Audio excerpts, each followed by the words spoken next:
25 декабрь президент Сооронбай Жээнбеков расмий иш сапары менен Казакстанга барды.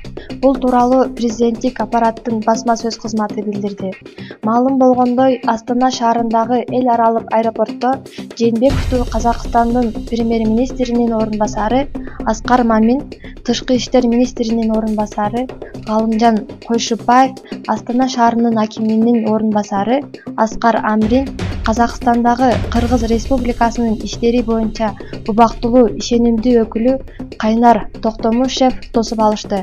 Айта кетсек, сапардын алкагында Сооронбай Жээнбековдун Казакстандын президенти Нурсултан Назарбаев менен тар жана кеңири курамда жолугушуулары пландаштырылган.